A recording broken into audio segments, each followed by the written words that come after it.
Hello, everybody, and welcome to Friends of the Force, a Star Wars podcast. I'm your host, Brad. And I'm your host, Sarah. And this is Andor Candor, where we talk all things Andor on Disney+. This week, we're talking about episode number 9, directed by Toby Haynes and written by Beau Willimon. We do not know what this episode is called because we, fortunately, were able to get screeners for this episode. We're not sure, but we're going to take a wild guess. We thought about it off air. Sarah, what is your guess for the title of this episode? Okay, so we had a whole conversation about this, and I hemmed and hawed back and forth, and we decided, and by we, I mean me, decided that Seeds was not a good title. But that's kind of what I feel like it could be called, like the Seeds of the Rebellion, or it could be called Community, or what was the other one I came up with? Factions? I don't know. That's what I kind of went for. I was feeling more of a level 2 sort of vibe, right? Because the whole question of this episode is like, what happened on level 2? And level 2 by the end of this episode is seemingly the catalyst for some of our characters to make some changes in their behavior and to push forward.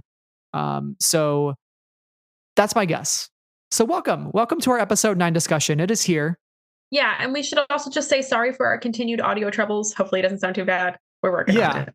We're working on it. But we're making up for it because we're coming right into your ears very early on Wednesday morning, which is new for us, for any Star Wars TV. So we're happy to join you on your morning drive, your cup of coffee in the morning, your breakfast, or if you're up at 4 a.m. and you just finished the episode 1, sorry that you had to witness that so early in the morning because it's a brutal one. Yeah. And 2, go to bed, please.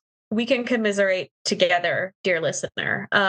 Or if you're watching this, are you watching this as if this is a video podcast? It's not. Right. If you're listening to this at your normal time, hello. Thanks for keeping us in your normal schedule. Whenever Good for you. Listen to the episode. Good for you for getting some sleep. Appreciate that. Yeah. Anyway, but this episode is really brutal and probably one of the most difficult hours of television I have witnessed. Let me pull up the receipts of my reaction to Brad. He did not reply. He was asleep at the time I watched this. But my reaction is as follows. Are you ready, Brad? Do you remember this? Yeah. Yes. No, right. I was asleep. So, like you said. Exactly. Perfect. Getting some Z's. I wrote, holy shit, man. Whole-lee, period. Shit, period. This is so beyond horrifying. And that was my immediate reaction to the episode. And I think when you watched the episode, you also texted me something very similar. So here we are talking about it, right? In case you haven't already picked up as well, this will be a spoiler discussion. So with that in mind, if you are listening very early in the morning, we are diving full into this episode. So that's your warning, your warning here. Sarah, this episode was like one of the most gruesome, terrifying things that I've watched in Star Wars. You know, we've heard lines like from the last episode. Is there ever what did the line that Cyril said? He's like, you know, can you ever preserve order too much or something?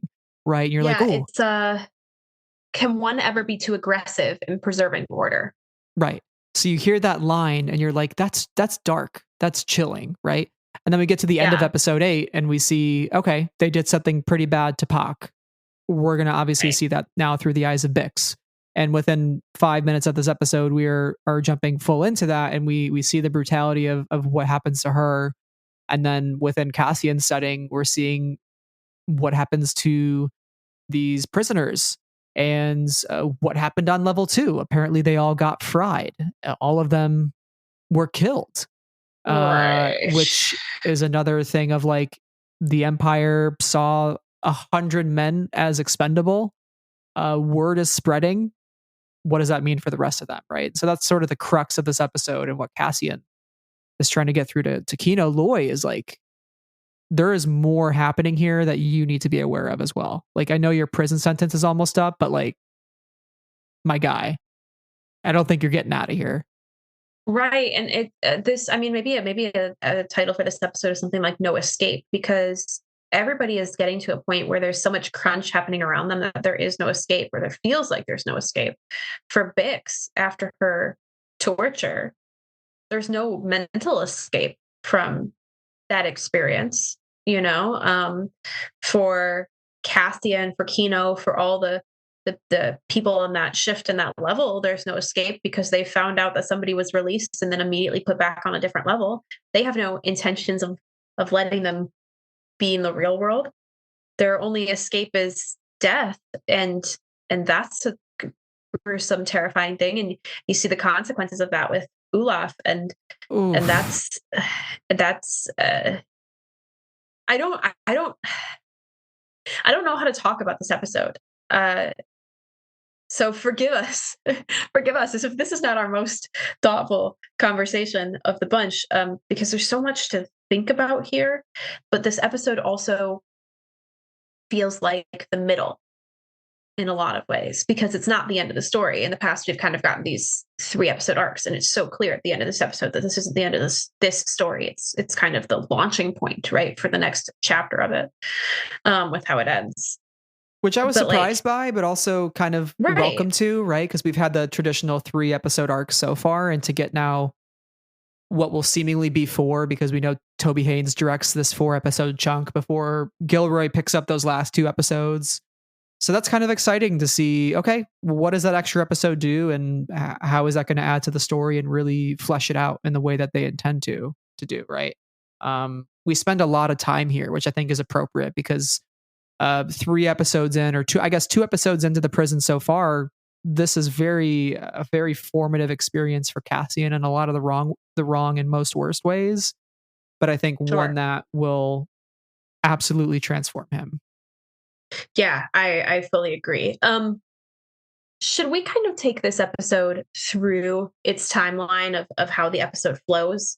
Yeah, I think we should start on Ferrex because that really sets the tone for the episode with Bix. Even before we go to Ferrex, though, I would just like to highlight the opening of this week's episode is very techno electronic sounding, which I found really interesting because it really tied into the sci-fi influences that happened in episode 8 with the electronic sound there, but also the aesthetic of like Marquina 5 and just kind of the atmospheres we were getting, so like the very THX of it all, 1138. And so I thought that was interesting that that was reflected in this week's opening. That's all. Yeah, and also the sound design in general with this episode was pretty impressive. Like the transitions between Bix's scream to the whirring of the machine inside the prison, and the way that the sound cuts out when she starts getting tortured, which we haven't seen something like that since Last Jedi, right? Like with the Force connection with Rey and Kylo, when that sound just completely gets sucked out of the scene and it's quiet, which I love. Which I think they're, as chilling as it is, I think that scene works the way it does because of the sound design of this episode, and because they made that choice to go up close on Bix's face, and you just hear her panting, her breath trembling, you can almost feel the heart racing. You can feel like the fear just because of the sound. And I think that's a testament to this episode. I agree. And I think it's a real showcase of the artistry of the creative team as well. Just broadly, whether it be, the sound mixers, sound engineers, the director, Nicholas Britell, anybody who's involved with the building of a soundscape in the show. I think that is really one of those moments that really is so excellent. Yeah, and shout out to supervising sound editor David Accord. He is doing a great job. Great job on the series. We love our sound editors and our sound mixers. Make them 2 categories at the Oscars again. Yeah, and I'm off my soapbox. They put them into one. Guys, every year the Oscars comes around and I'm like, I actually know the difference between sound mixing and sound editing, and I think about these categories a lot. And then they're like, no, it's just sound now. And it makes me so mad, you guys. Anyway, sound mixers, sound editors, excellent work on this one. I also really would like to make the point of, before we kind of move further into the content of this episode, is that like I really appreciate how deep and how raw and like just how complicated this series is, because it's really showing the range of what Star Wars can be for viewers of all ages. It's amazing that we can get a show like Resistance, which is meant for younger kids, and has noodly characters and lots of joy and tough emotional stakes, but something that doesn't feel heavy, that anybody can enjoy. And then also have Andor exist in the same exact universe, and both of these stories ring true to the themes and to the world of the galaxy far, far away of Star Wars, is something that I just really value. And I'm really glad we get such a wide variety of, I'm going to say the C word, content um, within our Star Wars universe. Yeah, and you make a great point too, because I don't, as much as I love Andor, and it's definitely my favorite thing to probably ever come out of Star Wars. I don't know, it's getting there. It's getting there for me. Not every show needs to be Andor, right? Like every Star Wars show is Right. going to have its own flavor, but I think as long as all of those themes that we're talking about really resonate and really connect across time periods, across characters, I think that's when Star Wars is at its best. Like The Mandalorian is definitely a different type of show than Andor, and that's okay. Obi-Wan Kenobi is a different type of show, and that's okay. But there are themes there. Resistance is a much different type of show, like you're saying, and that's okay because they're both at the heart of it, a show about the fight against fascism from everyday people. And like, how do Right. people Right. create Yeah. communities that rise up against that oppressive force, like the Colossus, or like what Cassian is trying to do in this episode? He's trying to unite the people within the prison. He's trying to make them see there is more to this than meets the eye, and like nobody's watching. He says like nobody's watching us. They don't care what we think. We're cheaper and more efficient than droids. Like they will take us out and put more people right in. Like Right. that's how expendable we are. They took out an entire level of people. And so I think that's a very powerful message, especially as in our real world right now, we're facing such oppressive forces. We're facing all these horrible things that we're having to deal with on a daily basis and fight against. And it's like, how do we create that community to unite and fight against those things that are terrible, need to be vanquished from the world, right? And so I think that's Right. why Andor is coming at such a particularly good time, and maybe why it's connecting with a lot of people, because it's hitting a very specific emotion and a very specific feeling that I feel like we have really heightened in the last 5 to 6 years, that has really just come to a tipping point of sorts. Right. Right. So yeah, I think that there's a value in all sorts of Star Wars stories. Stuff we can giggle over and stuff that we can dive into and talk some real talk about. So Yeah. anyway, with that, we should probably dive into that's the Ferrex, the content of this episode. And we open immediately back into Ferrex with Bix, and Deidre is scary. She's got a scowl for the ages, and she's so good at her job. And by her, I do mean Denise Goff. Yeah.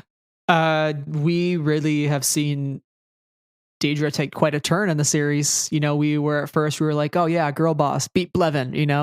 And then we were like, wait, but like reel it back a little bit. And now after this episode, it's like she is as terrifying as Thrawn. She's more Oh, terrifying than oh, Thrawn, right? I think there wow! was You a said quote. screw Thrawn. I mean, Thrawn is an architect. Thrawn is somebody that knows every single move, but I think Daedra has just as much cunning as Thrawn does. And Denise Goff actually gave this Hmm, quote.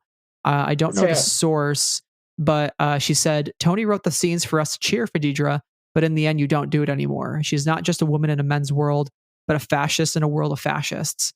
It was important to see that power corrodes women as much as men.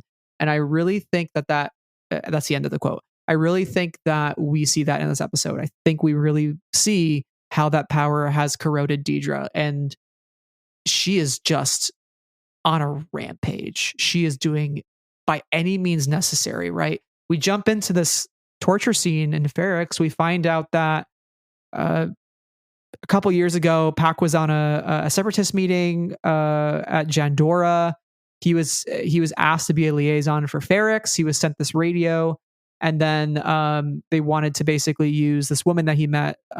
Wanted to use Ferrex as a unique point to acquire stolen Imperial equipment. So ever since then, that has been Ferrex's primary purpose. Pac was paid to keep the radio up and running, and he eventually turned it over to Bix, who has met Luthen 6 times face to face, right? And so she's sort of the one person who can identify Axis, which is the big name, the fulcrum of it all, the Axis. Right. Totally. Literally totally. Yeah, it's so interesting how that story comes out, and we find out that Bix is the only one to have used the radio, according to Deidre. Right. It's like, so how did Bix get caught up in this? Did she also attend that meeting? Did she get caught up through Pac? Like, where's that connection point? So I think that was really interesting. And I don't know, I feel like that adds layers to the whole Rebel experience. I don't know if that's the right word, but we've never actually had a true story of like how an everyday Rebel kind of comes to the rebellion, right? Have we? Other than this, am I making stuff up? Because like otherwise, we have the story of like Luke Skywalker, who is kind of a special boy. I mean, I think Rogue One's probably the closest thing we've gotten, right? Like watching Jyn Erso believe in the cause, right? And inspire others to follow her. Not necessarily believe in the cause of the Rebel Alliance, but to believe in Jyn Erso. And then Jyn Erso believes in the Rebel Alliance, because of what her father did. She's also a special girl. Because of her dad. She's not like regular Joe Schmo walking down the street, is really angry about oppression, and like decides to talk to his neighbor, and his neighbor invites him to the Rebel meeting that he hosts in his backyard every third Wednesday. Yeah. I think it adds another layer that I hadn't necessarily actively considered, is how our leaders in the rebellion or rebellious factions, what clearly Luthen is, they call him Axis at the ISB. Clearly he's the center of something, right? We kind of talked about last episode with Saw Gerrera and how they're kind of sparring with each other a little bit, accusing each other of having done Aldhani. But we realize that like Luthen knows a lot more, and is definitely like moving chess pieces a bit, which is, I think, really interesting. And it's like, to what degree is he playing chess? Is he playing Star Trek chess, like multi-level, 4-dimensional chess? I don't know.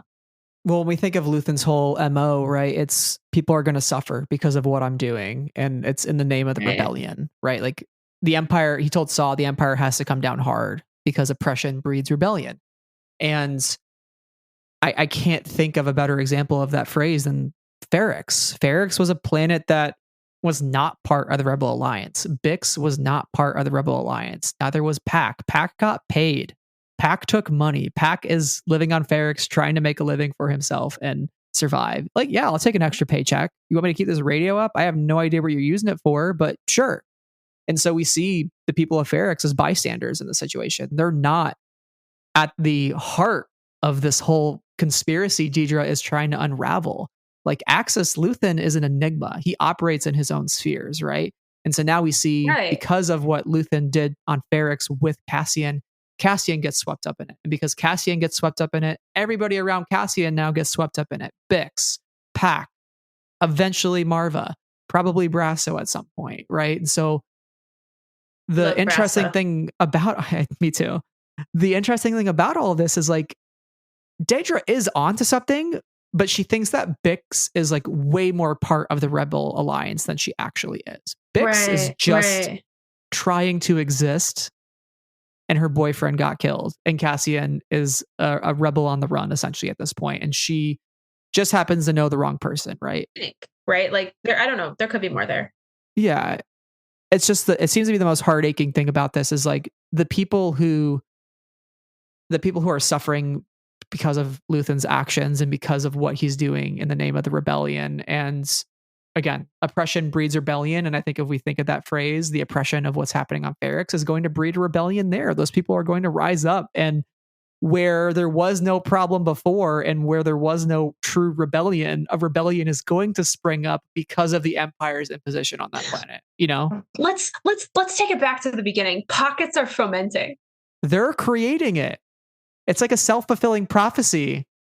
It is in a lot of ways, yeah, for sure. And I think we see, and I don't know, we think of Bix as maybe getting caught up in it, but Bix is also like she was actively moving along these dealings all the time. So I think that's interesting. I want to. We know that like we just learned something new about Pac. Like I want to know if we learn something more about Bix. Like maybe she went to that meeting too. You know, I don't know. I don't know. I don't know if there's anything there, but I think that could be interesting. But like getting back to Bix's torture in this scene where the tension is like screeching, you know, like the I don't know, is it The Shining where it's like that on the violins, Yeah, like yeah, like horror movie screeching?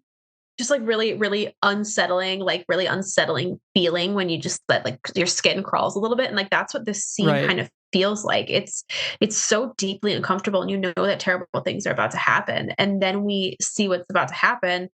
Uh like we know that she's about to get tortured and she's up in her face and it's so scary. It's so scary. See, I'm like really not having any like good logical thoughts here. I'm like, this is just terrifying. Um, Are you a fish or are you a thief? You're caught in my net, which we heard in the trailer, right? And now seeing the context is so much scarier. Like when we saw that trailer, we thought, oh, wow, she's interesting. That's interesting. And now we're like, get away from Bix. Get away from her. I don't know. Step It's a back. lot. It's a lot. Um, but I think it's particularly interesting that the person that Deidre calls in to perform this torture is named Dr. Gorst.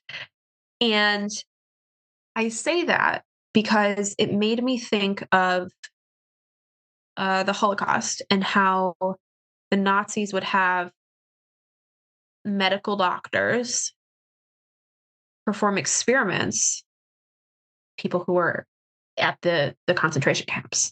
And it was like it was objectively torturous stuff, awful, dehumanizing, murderous stuff.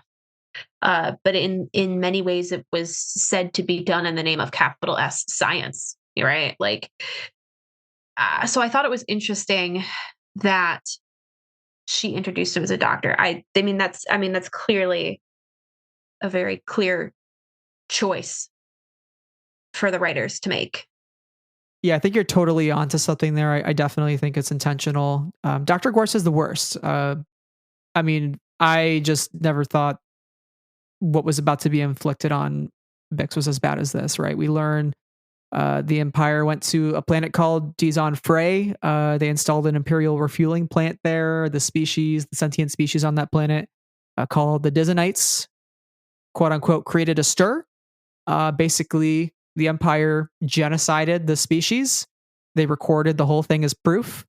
And Dr. Gore says they made this, quote, choral, agonized pleading, end quote, scream as they die.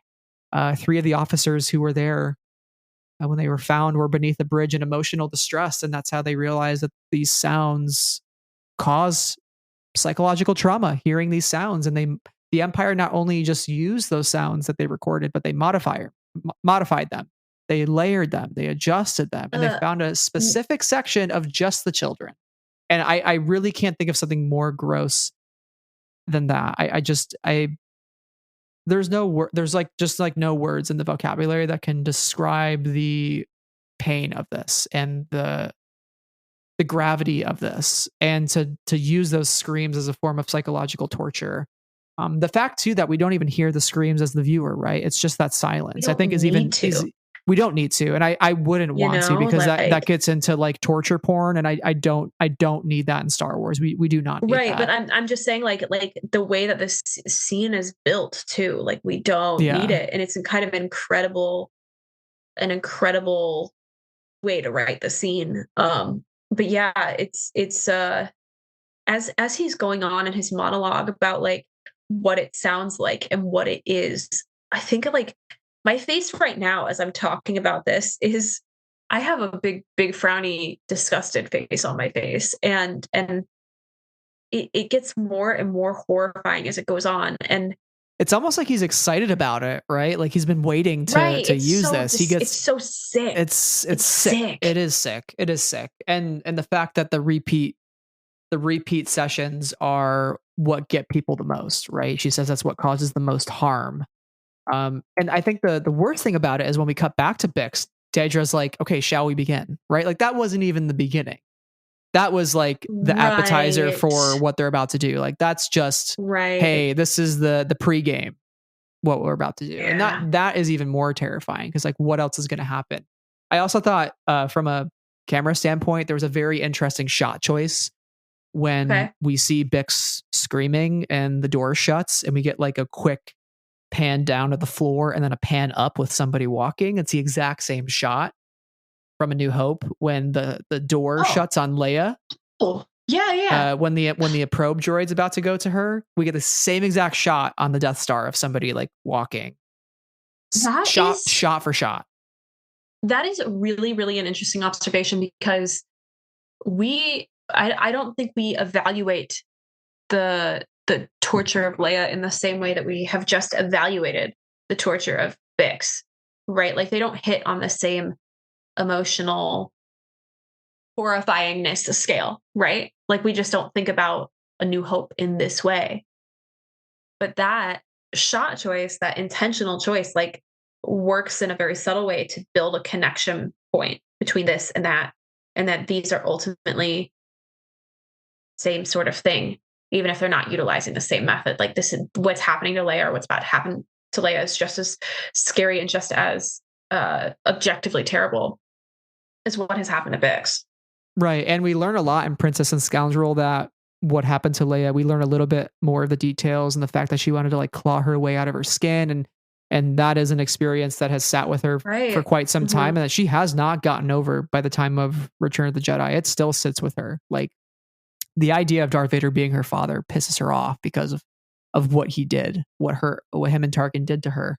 But yeah, I think you're right. I think you make such a great point how it does build that connection to make you think now if you watch A New Hope, like just because we don't see it doesn't mean it's not bad or it wasn't like that bad or whatever. It's bad. Like any type of torture is bad. Period. Wrong.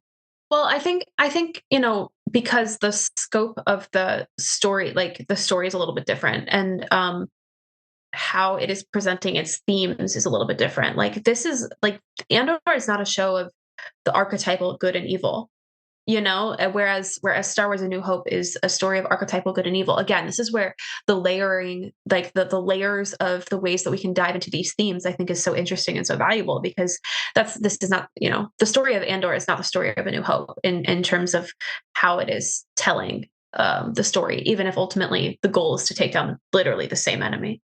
Um, so I think that's really interesting. But before we kind of dive back into Narkina 5, which is where we're headed next in the episode, I really do want to take a minute to highlight. And by highlight, I really mean low light. I don't want to sucks. It's all sucks. It all sucks.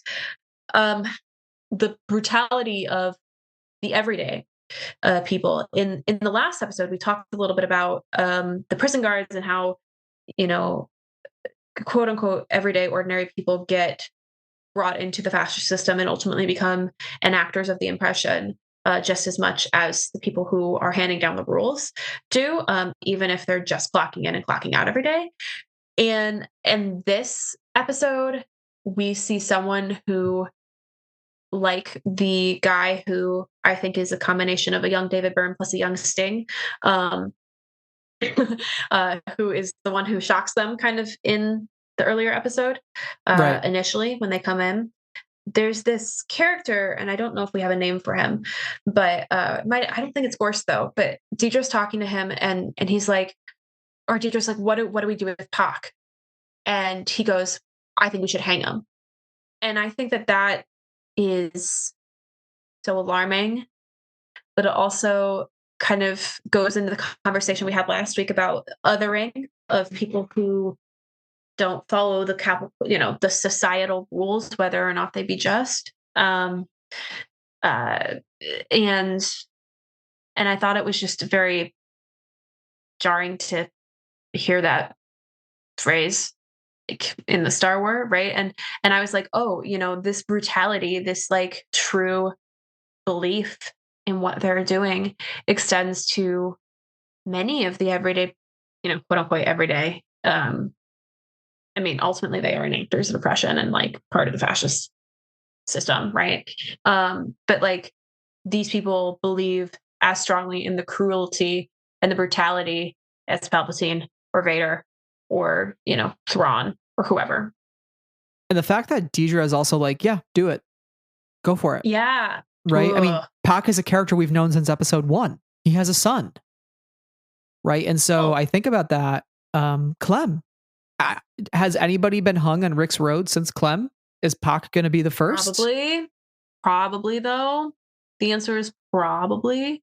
But we don't know. I get the sense that that happened and that kept people in line for quite a while. And I get the sense that once this happens, Pac's son is going to go through what Cassian went through. And that is going to be like, one time you put the fear in us and we obeyed. Second time, absolutely not. We are gonna rise up. I expect a full-blown rebellion on Ferrix. I expect people to be up in arms when they find out what happened to Bix and what's gonna happen potentially to Pac. I think if that does happen, right? And I think too, like just the fact that they're like, yeah, toss him aside, toss Pac aside. I think that shows completely, yeah, anybody's at risk in the show. It can happen to anybody, right? Pac can be as easily tossed aside as everybody dies at the end of Rogue One unexpectedly, right? Like you just don't know when it could happen. And when you're trying to wage rebellion and trying to beat such an oppressive force, right? It's horrible. And I expect we're going to see a huge turning point for, I feel like those last 2 episodes of the season, Ferrix is going to be explosive. Ferrix is going to be like a fire. Like they're going to have a fire beneath their feet. I anticipate it. Yeah, yeah. There's no way the Ferrix story is over, with this episode. There's no way. Marva too. Oh man, we know she's gung ho on the rebellion too. I think she's gonna lose her shit. And also that she's not doing well. Like Bix and Brasso are having to look out for her because she's physically and seemingly perhaps mentally like just not well, not herself in many ways. Come on, Brasso. I feel like Brasso's gonna do something cool again. He did, he flew. Brasso's a goner, is my thought. Like he's gonna be cool and he's gonna die. My hope is that like Brasso is an extra in Rogue One that we never saw, and he like ends up joining the rebellion and fighting on Scarif with Cassian, which I would love, but yeah, probably not. But he did that cool thing in the episode 3 where he tied the rope to the transport and it blew up. I think he's got some more moves up his sleeve. I feel like he could do some cool stuff. He totally does. He totally does. And he's dead. And he's dead. No, don't say that. There's no way. Brasso's our boy. There's no way he does cool stuff and lives. I'm sorry. That's just how it is. All right. Okay. Let's head over to Narkina 5 and talk a little bit about what's happening on level 2. It's also bad over here. Not great. It's also bad over here. It's not great. So we get this great transition over into Narkina 5, which we talked about a little bit earlier with the sound. And things are not going well. We see one of the prisoners communicating through the whatchamacallits, hallways, corridors, and that they're learning that something has potentially happened. But Kino pushes back because nothing happens fast. But this has happened fast because it's important.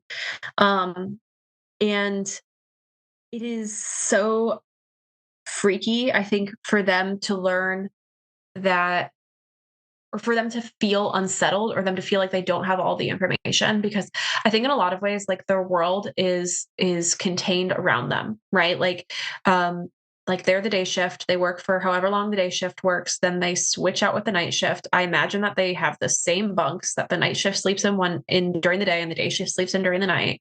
There's just a very like circular cycle to their lives, and they can't see anywhere else. So even that one who is communicating like with people on the other floors, like what information is he gaining on a regular basis?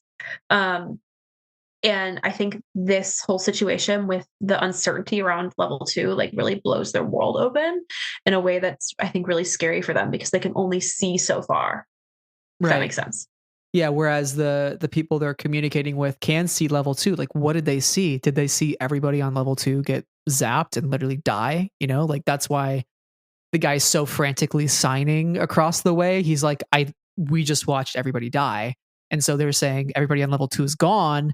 And Kino's like, word can't travel that fast, blah, blah, blah, blah. But on the other end of it, they just watched it happen from their viewpoint, right? Because you can see every bridge, and there's only so many bridges you can see from your point of view. That's kind of the terrifying part of it as well. It is interesting though to watch Kino come to that realization slowly throughout the episode, and to be at first rejecting it as truth, and then to eventually be like, okay, like we don't know for sure if this happened. Could be truth. It could be not truth. All we got to do is like keep on. Right. And I think that goes back to the quote that Andy Serkis said that made me like consider his character a little bit differently in episode 8, where he talks about, as a union boss who wants to protect his people. And I think that we really see that in this episode. Like, he is trying to keep everybody calm. He's like, we can't believe these rumors. We can't give in to these rumors, because if we do, like, we're all in trouble too. And we have to look out for one another. We have to be a community. We have to be in community with one another so that like we can all get to the end of our sentence and get out of here. And I think that we really see that in this story when it comes to Olaf as well, who, he's clearly experiencing a physical and mental decline very rapidly.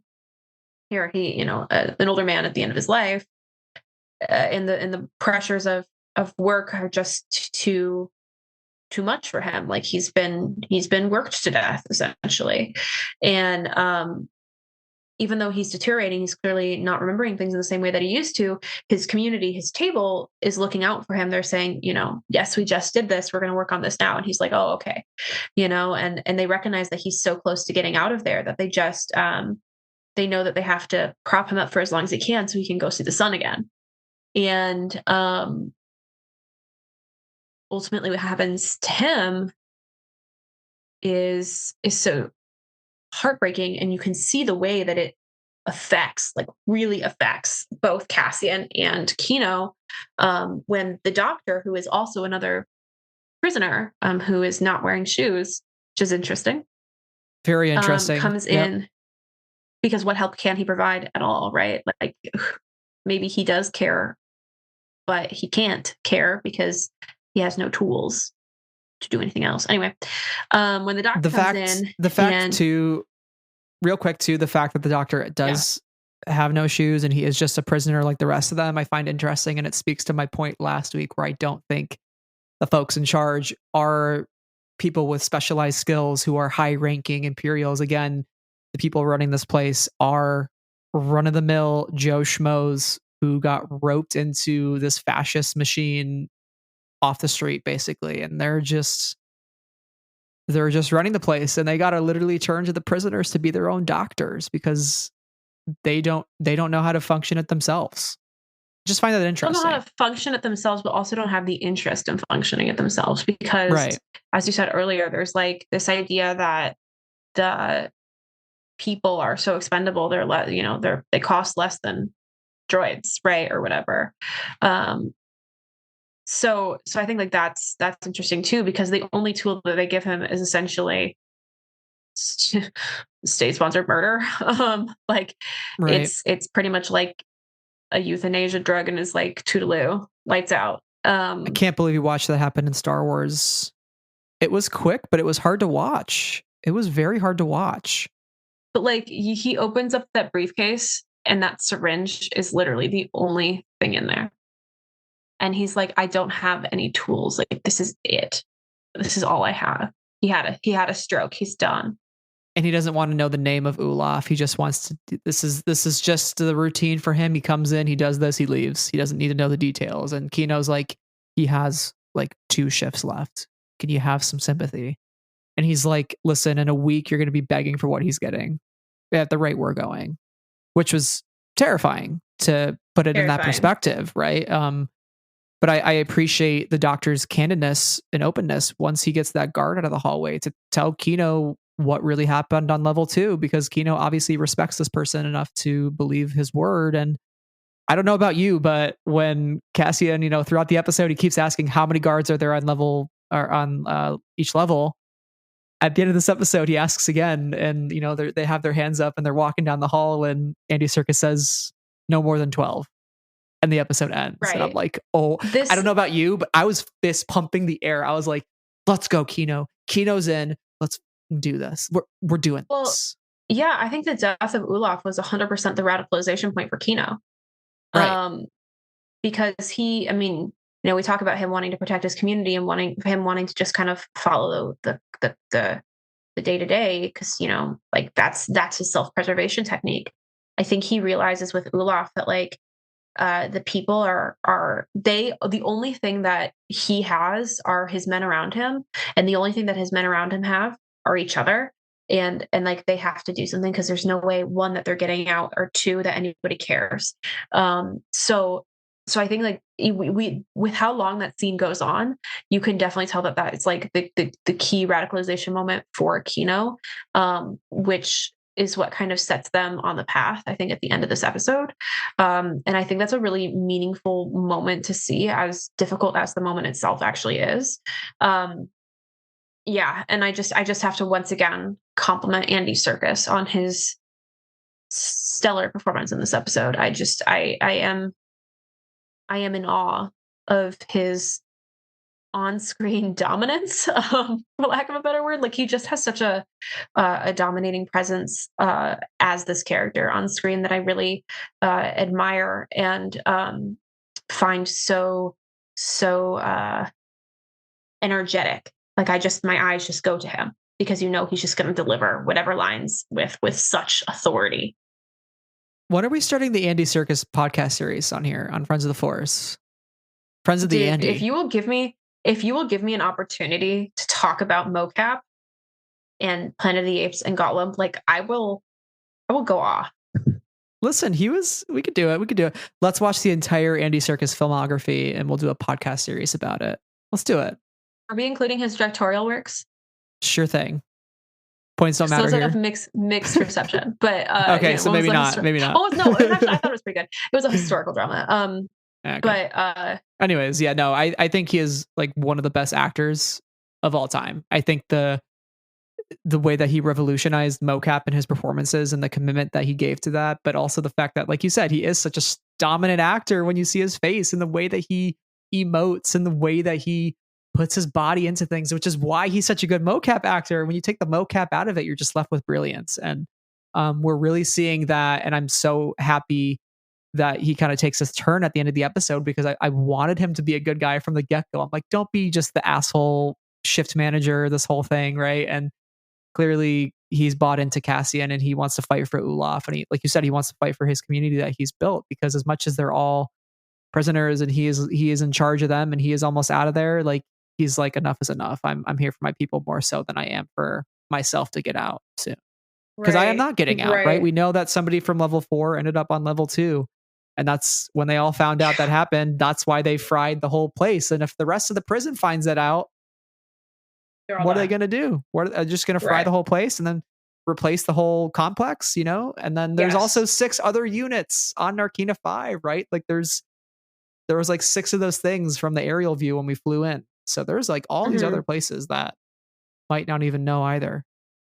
What a mess. It all hurts.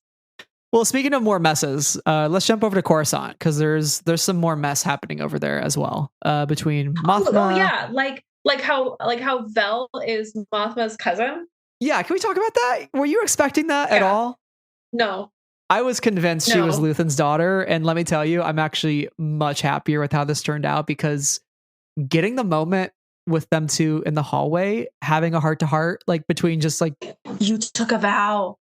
two women in Star Wars, you know, I just love that. I love that. Two women leaders of rebellion in Star Wars in their own ways, dominating their own paths, right? Like just so freaking cool.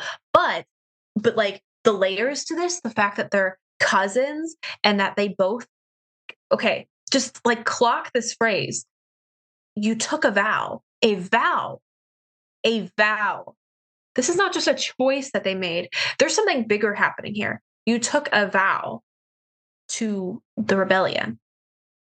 So I think that's like a super powerful phrase because I think it really shows the depths of people's commitment to the rebellion. While we're also kind of talking about Vel, Perrin's like, "You're back. Did you find yourself a husband?" And she goes, "Wasn't on my list of things to do." And I was like, Yeah.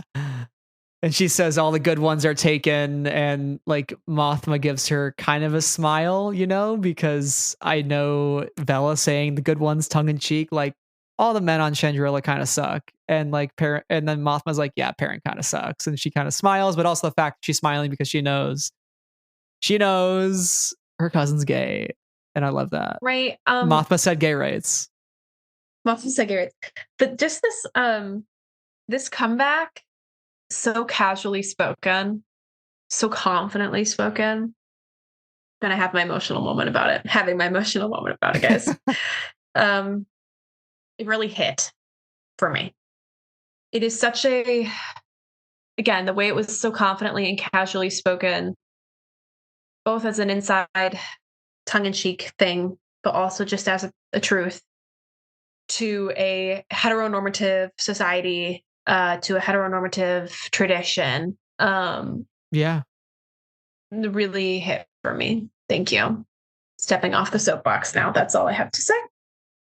Yeah, I love that for Vel. She has not fit into that mold, and she's been able to carve out her own path despite the traditions of Chandrila. I think that is beautiful, and not only carve out her own path, but carve out one that is so risky and one that is so that requires the utmost bravery and courage to take on something as large as the rebellion and to take that vow, right? And she tells Mothma, "We've chosen a side. We're fighting against the dark.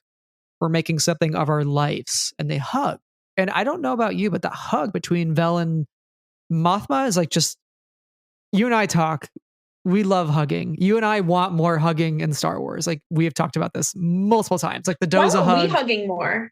Just Because kidding. we're It's in a because Zoom screen. we live half a country away. Yeah, I know. It's fine. But like the Doza hug in Star Wars Resistance is like one of our favorite moments from the series because it's a family It is. reuniting, having been torn apart by a war, right? And so Yeah. you get the sense of that here that they both know the cost and what they're up against, and they'll take every moment they can to just hug it out and be family. And Mothma tells her, "Be a spoiled rich girl for a while. Remind people who you are," right? And so they're both playing these parts. Luthen is playing this part. They're leading double lives because that's what's required of them.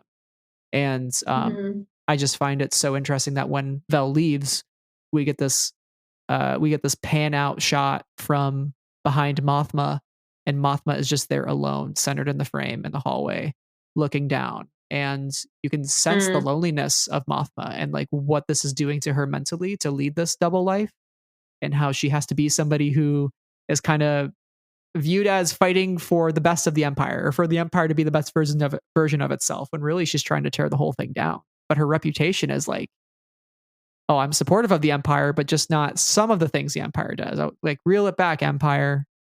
But she wants to just Right. dismantle the whole thing, right? And so that's got to be draining on her.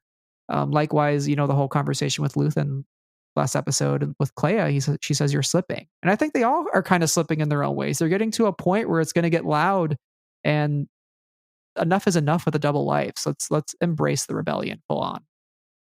Well, I mean, I think at the double life too, it's a lonely place to be. And not only is Mothma, she is lonely because her husband is not on her side, her daughter is not on her side. and she has to be careful around everybody else, maybe except for Vel, but she only sees Vel once, every 6 months or whatever. How can you let your walls down or let your guard down enough to actually trust anybody or actually speak your mind about anything? So it's a lonely existence to keep it all in, period. So people, whether they're slipping or whether they're just, they're tired or whether they want to have a sense of self again, that's understandable. It's difficult. I don't know if I have the mental fortitude, like. Well, and who else is slipping but Marva? Marva's like, I'm done. Screw the Empire. Right. I'm fighting back. I've been hiding long enough. Right. Interesting. Everybody in the show is hitting a breaking point, which I think is the most fascinating thing about the series is like, what is each person's breaking point? And then Exactly, what does that inspire? Right. And so that's interesting. But what makes this a double life less lonely is somebody as attractive as Tay Colma. I want to talk about the side comment here. Leda says, mother's old boyfriend. And I just got to say, oh. I called it. I freaking called it. I knew there was something there way back. I knew there was a fire between Mothma and Colma. And like we said last episode, Perrin's a little bitch. Yeah. He's totally jealous. He's totally jealous. That's exactly what that is. And I also was like, OMG, past relationship. Ooh. But also in this one, I think it's really interesting because Tay is like setting up something here. Like he's like trying to get this going for her, but it looks like it's going to compromise Mothma's morals. Right, because he wants her to meet with Davo Skulden, who is a thug, because they need that treasury relationship in a book of business to fund this 400,000 credits that's missing or that sort of thing. Yeah. So I think that's interesting as well. I gotta say real quick, like I love this show too because Tay Colma's like, you got to meet somebody. And like the kind of Star Wars fan derogatory would be like, is this going to be the big cameo? Right. And then Tay Colma's like, Davo Skulden. You're like, who? Oh, I did a bad Star Wars fan thing. And I literally was like, I wrote down Davo Skulden. I was like, am I supposed to know this? But I love that. I was like, do I need to know his name? And like, the answer is like, no, I think he's a new character, So, what am I thinking about? I say that with all the like tongue in cheek, just trying to be funny about it, like Star Wars fan derogatory. Just the fact that we sometimes need, like, people feel the need for these things to be more interconnected than they do, and so there's like all these big cameos and character reveals, and sometimes it's just fun to get Davo Skulden. Like you're like, who the heck is that? Right. Don't know him, but that is a Star Wars name if I've ever heard one. So can't wait to learn more about that character, I guess. Yeah, for sure, sure. One final note on Mothma too. I find it notable that Leda was really taking kindness to Vel. Like she was showing off dresses and stuff, I think. Yeah. They were interacting. That's the most animated version of Leda that we've seen in the series so far. And I wonder if she's got I wonder if she has a soft spot for her aunt. Yeah, it's interesting because I mean that just her aunt or. Who would it be relation to Leda? Oh, it's Mothma's cousin, not her aunt. Once removed. Okay. Maybe she's also a Close cousin. enough. I don't know. Yeah. I feel like I ask my family this all the time. I'm like, okay, so your cousin is my second cousin? Maybe second. I think that's how it works. Yeah. So her second cousin. So what did you make of that? Did you pick up on that? Have any thoughts? I picked up on that. I don't know if I have any thoughts about it at this point, but I thought it was interesting for sure. And obviously, like, Vel is playing a role there too. Well, I guess, do you have any final thoughts on Mothma before we kind of get into our last portion here, which is a possible romance of two shitty people brewing? We are ending on a very wild note for an episode that we were everything is terrible, torture, fascism. And then we're like, we're saving the best for last. Okay, so we are complex, terrible people who we're super aware. No, I don't have anything more to say about Mothma. No, I'm super aware that we're going straight to HE double hockey sticks at the end of this life. I know my fate. It's fine.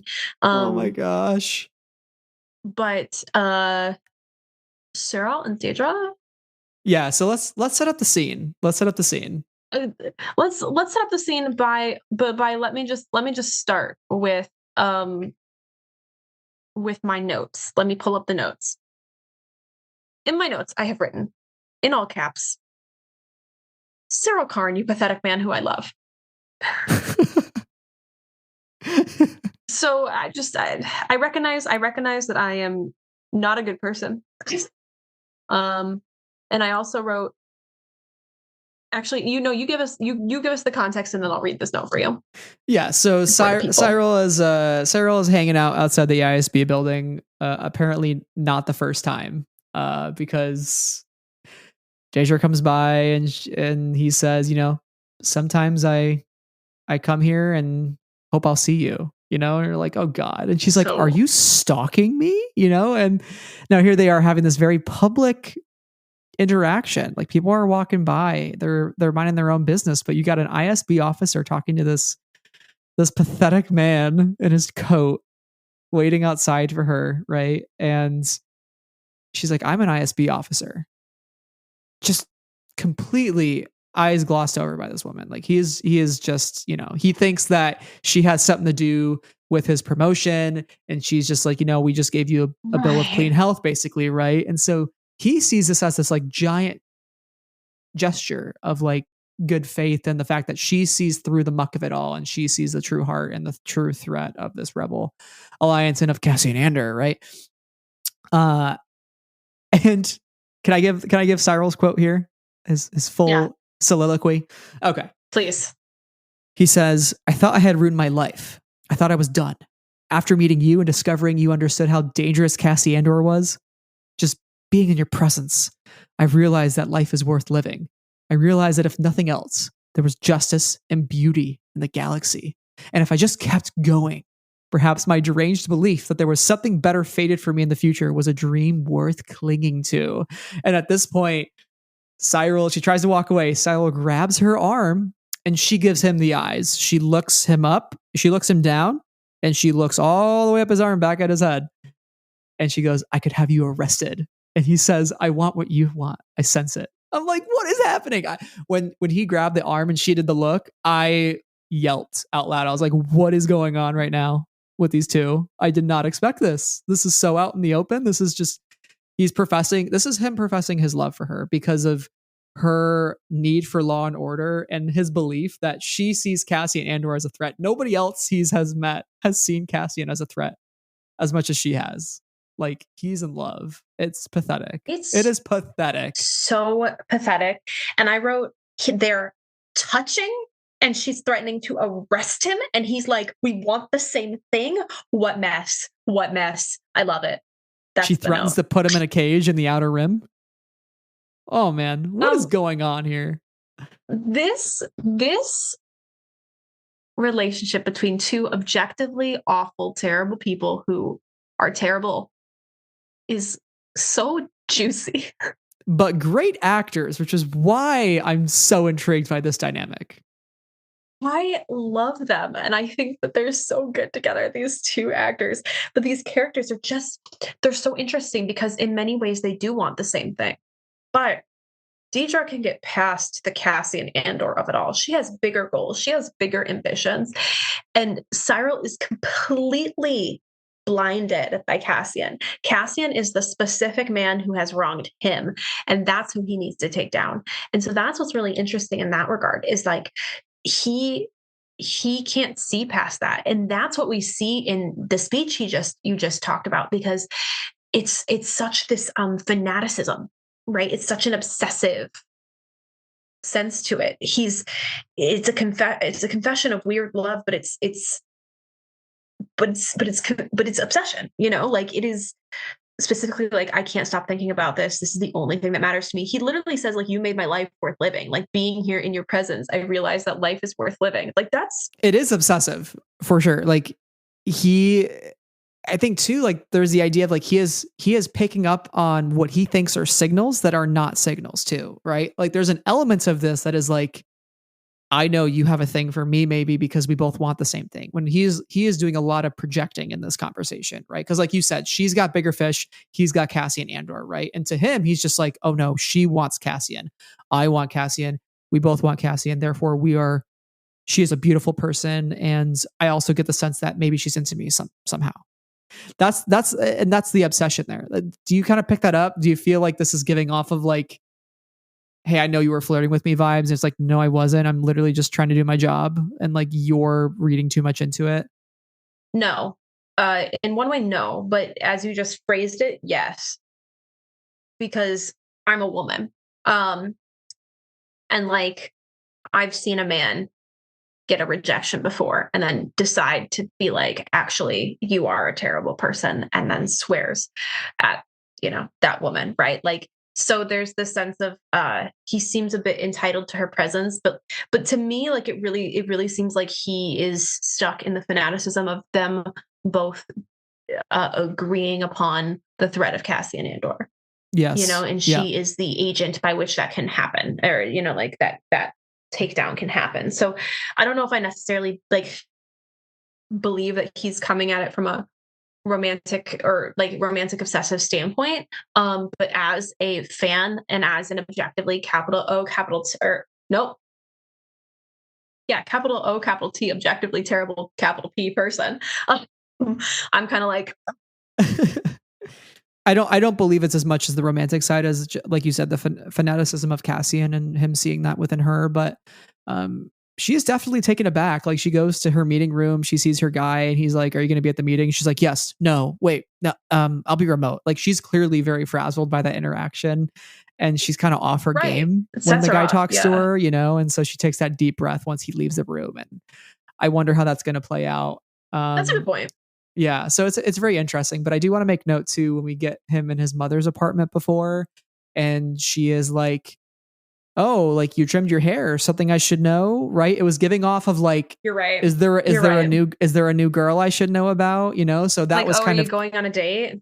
Yeah, so she doesn't say that specifically, but that was like the cue there for me to be like, okay, there is a little bit of like a romantic element to this as well. Like he is trying to impress her. He's done up his collar. He's fixed his hair up a little more this time. Like it's for show too. Like he wants to look good. And then he also tells her, "You've been in my private box," which I have no idea what that means. What the hell, Cyril? You're so freaking weird, man. You're just so weird. Oh my gosh, his mom, when he's like, "Mom, you've been in my," oh gosh, we really can't fix you, sir. I'm sorry, we can't fix you. What is a private box? I was wrong about thinking that I could fix him. I know. Is his private box his room? Is his room, or is there his room and then there's like a private box in his room? Little safe. It's like his little safe. But like, what does he keep in his little safe? What is in the safe? Stop. We need to quit speculating right now before we hit when we hit the hour mark and we go a little bit off the rails. I feel like we need to quit while we're ahead. Oh man, I just need to know what's in Cyril's private box. That's all I'm saying. All right, so before we derail even more, any final thoughts before we go into our ands and ors? Deidre's wearing an epic trench coat. That's my final thought. Yeah. Also, I noted, I wrote a note that said slurping sound, but I couldn't tell you what that was in reference to. Oh, it's when Cyril slurps his cereal when he's talking to his mom. He just picks up the bowl and starts chugging the cereal milk. You're right. Thank you so much for that. I really needed that refresher. How can we forget? How can we forget slurping sound? We've gotten pissing in Star Wars. Now we've got slurping cereal. I swear to God, if you're gonna do the list of everything every episode, I'm just gonna leave the Zoom call. I can't do this. I can't do this. You're like, we got this and this and this, and then we got a butt. No, we almost got a butt. Makes you want to quit. We almost got a butt. But listen, I'm just very happy. Andor every week is giving us something that goes, huh? I just love it. It feels good. Oh my gosh. Okay. We got to get to our ands and our ors.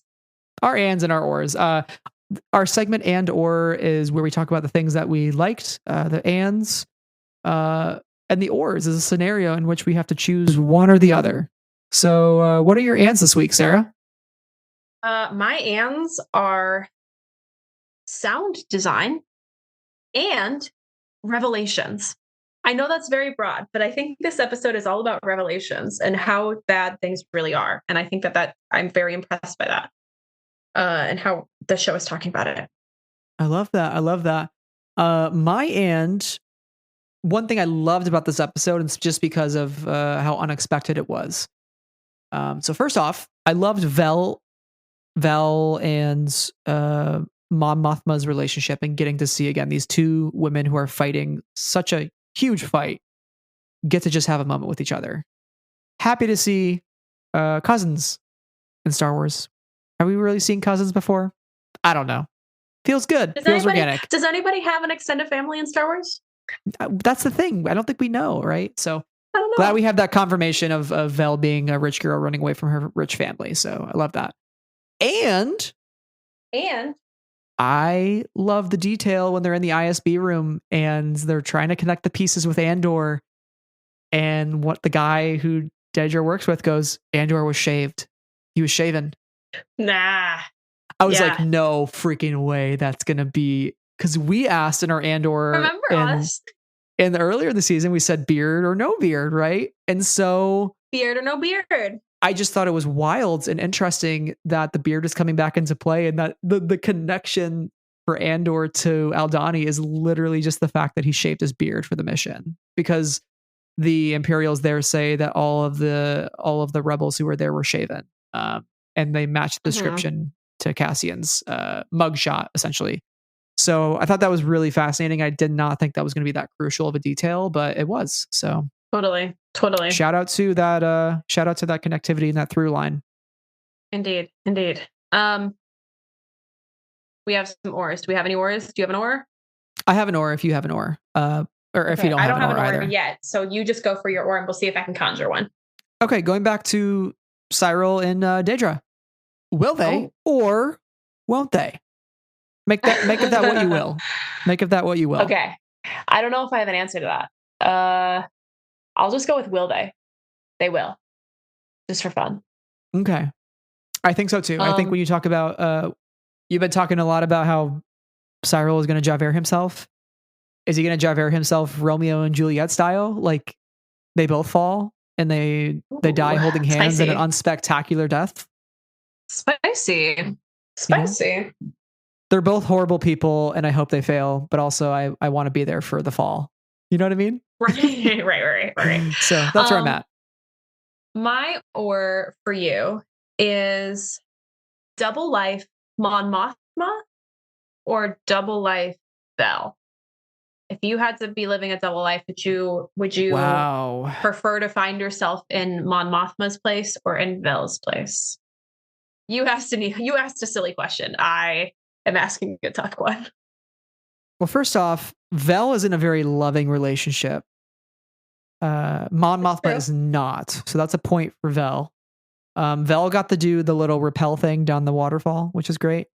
But also Vel is leading a much more, I don't know. It's hard to compare like which life is more dangerous, right? Like the physical threat or the political one. So this is a really tough ore. This is a very tough ore. Mm-hmm. I'm going to say Mothma because I can just roast Perrin whenever I want. That's fair. I would personally roast Perrin, but I think she kind of pushes back at Perrin a little bit. Enough to like subtly roast him. Oh, for sure. I feel like that it's a really difficult question because like it comes down to a question of like personality and temperament in a lot of ways. Like, can you handle playing the political game or are you more of an action kind of physical oriented person? And I know I asked this question, but I don't know if I have a good answer to it. I mean, I think both of the roles that they play within the rebellion are very difficult to navigate and very taxing and just a lot to handle. So I don't know if who I'd rather be in place of, but yeah. So I asked a complicated question that I can't answer. That was pretty foolish of me, but that's fine. Don't worry about it. All right. Well, that's our Andors for the week. And that wraps up our discussion on episode 9 titled Insert Title. Title here. So yeah. Thank you, listener. Let us know if our titles were correct in the beginning of this episode and whoever wins gets no points because we don't have any to spare. But Sarah, hope you had a good time this week with me. I had a great time with you as I have every week on Andor Candor. It's been great. Yeah. It's been real. I thank you. Thank you for being here. I'm really sorry to the listeners if we actually said nothing of consequence. But we did. Because this episode is a really difficult episode, content wise, story wise, just in terms of kind of being in the middle of the story. So, hopefully we'll have more concluded thoughts for episode 10. Yeah, absolutely. We only got 3 more left, so I can't believe how fast that's happened. it really did go by quick. Yeah, and it's wild to think that like The Mandalorian would be over by this point, 9 episodes in, right? And so we're getting extra TV and extra really good TV as well. Right. So I love it. I love it so much. If you want to hear more of our thoughts on Andor in the coming weeks ahead, we're going to be here talking about it on Andor Candor. Follow us on all of our socials, including Twitter, Instagram, and YouTube. And you can see Sarah and I on those platforms, as well as Letterboxd and Goodreads, to see what we're watching and what we're reading. And if you'd be so kind, give us a follow wherever you're listening so our new episodes drop into your feed, and leave us a review if you could. Helps other folks find the show, join the Andor discussion, unite a community of Andor fans. We also have a Patreon where tiers start at just $1, and we are immensely grateful for our patrons who help us week to week to help make this show happen and keep the show with the lights on. So thank you to Amy, Brian with an I, Brian with Y, Cheryl, Clay, Danny, Davis, Dylan, Huang, Jen, Knights of Red, Leanne, Levi, Lucy, Lindsay, Rob, Saber Bouquet, Sky Talker, Steven, Travis, Tom, and our newest patron, Sienna. Thank you all very much for your support, and thank you to every single person who has taken the time out of their day, whether it be morning, noon, or night, to listen to us ramble about something we all enjoy very much. It means a lot to us, and thank you for joining us in this conversation. And please join in the conversation on other social medias. We love to hear from you. Yes, absolutely. Thank you all once again, and until next time, may the Force be with you always.